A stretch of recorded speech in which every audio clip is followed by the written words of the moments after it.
Hello everyone and welcome to one more session of surface analytical technique that is called SIMS, secondary ion mass spectroscopy. So we are going to discuss in a very interesting manner. So first we will try to understand what we mean by SIMS, then the second part, that is mass spectroscopy, and then the applications of SIMS. So let us start. Let us make it little more simpler. How? There is a block and we want to know what this block is made up of. So to know that, what we can do, we can strike it with some bullets, so its flex will go all around. By knowing the flex, we can tell what this block is made up of. One more thing, very important: if flex are already gone, then the second layer is exposed. So if we strike it again after some time, we can know what the second layer is made up of, or we can tell what different layers below are made up of. So actually we are knowing the depth of this block, and that is what we exactly do in SIMS. So let us try to understand step by step what is SIMS, how we are going to use it. One of the major advantage of SIMS we see is its ability of depth profiling. Means if we are using primary ions to create the secondary ions, to produce the secondary ions again and again after some interval, so we are actually knowing different layers, and that's how we are penetrating to the depth of a given substrate. So if we have the data continuous for some time and we know how much time it takes to complete one layer, order of one layer, we can profile the depth of our substrate, and that advantage makes it significant and dominant over other techniques of material characterization as far as surface is concerned. In secondary ion mass spectroscopy, as we could see, there is a primary source of ions which can provide ions, positive or negative, or something neutral. We can use something neutral also. Uh, we will deal it with later section. And then we are having our target, that is surface. Then we are having something to filter our particle.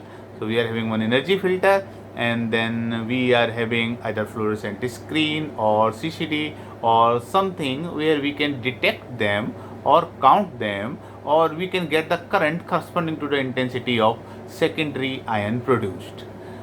That we can see little more clear in the diagram. So let us see that. In this figure, which has been taken from the web, of course, we can see that a primary ion source is there, one mass spectrometer is there, and below you can see the target surface. Can you see the green surface? Now you can see that primary ions are striking the uppermost surface, and then the secondary ions are being liberated, and that will be collected and analyzed by the mass spectrometer.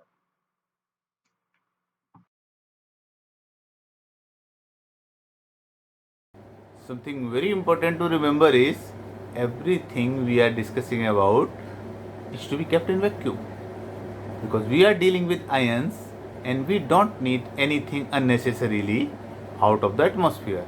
So the vacuum is needed for complete SIMS. Actually speaking, that is also a limitation of this technique, and it makes it little costlier too. Selection of primary ion is of prime consideration in SIMS. We can use oxygen, we can use cesium, we can use neutral inert gases, for example, and then we can use gallium. So why we use different type of ions? When we use oxygen, positive secondary ions are enhanced. In case of cesium, negative secondary ions are enhanced. But using argon, we have little or minimum chemical enhancement in the target. Gallium as a liquid metal used for small spot for enhanced lateral resolution in fact.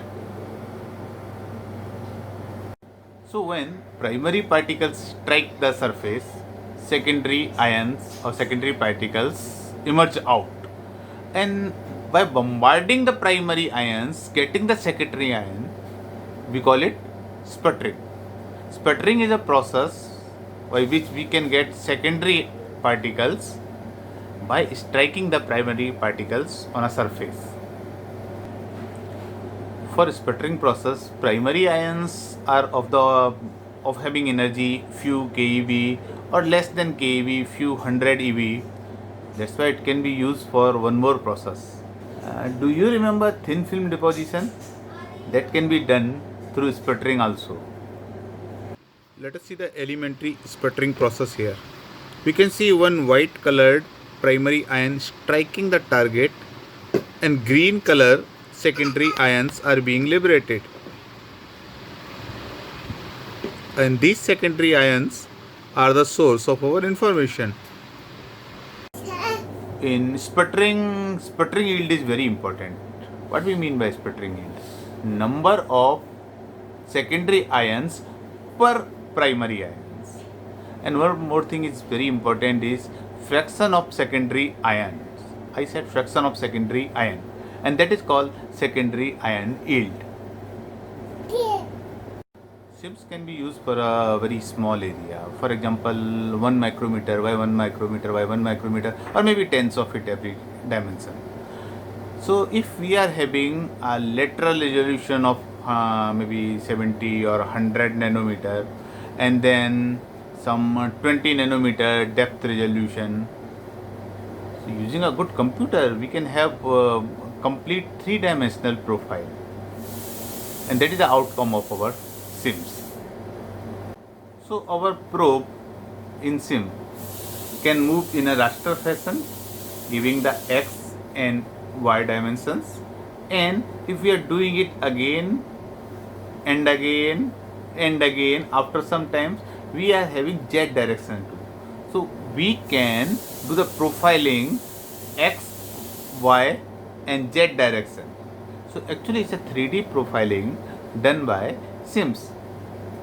As we see, the tip probe is very small, for example 0.2 micron.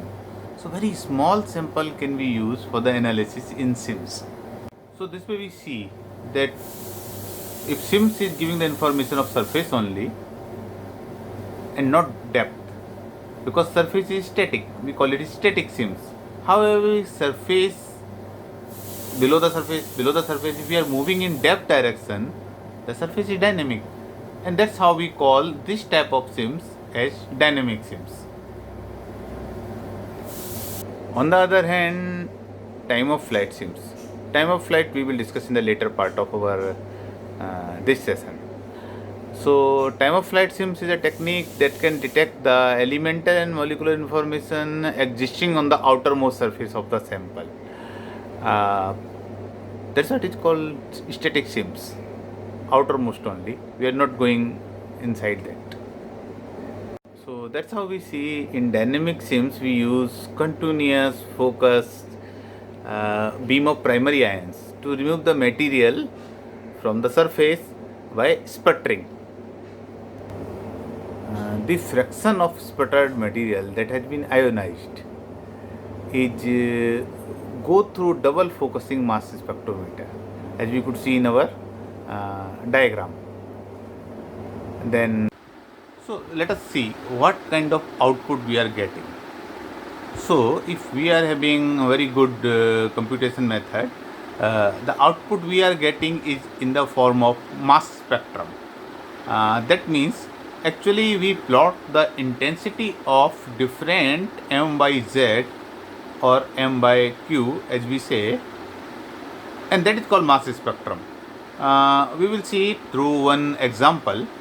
Another thing that we can plot, that for a given substance present in the substrate, what is its presence at different depth. Again, we are doing depth profiling. So we are seeing from the top surface to the depth, what we have already defined, how much element is present. So in the example we are dealing with, we saw that phosphorus implanted in boron is floated. So let us see that again.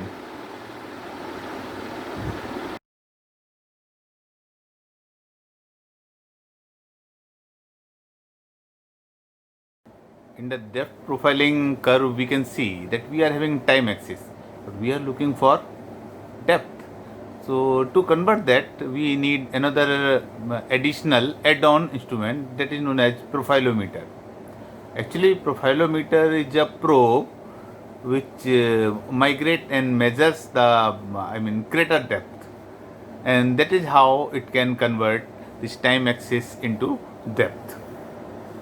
Here we can see that electric field and magnetic field are used to separate the ions according to their m over z or m over q ratio, and that is our elementary principle of mass spectrometer. So in SIMS mostly we use TOF, that is time of flight.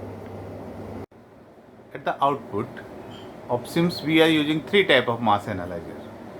One is quadrupole, second one is magnetic sector, and the third one that we are going to discuss in this session only is time of flight. As its name suggests, time of flight means we are going to measure the time of the flight of the ion for a given length.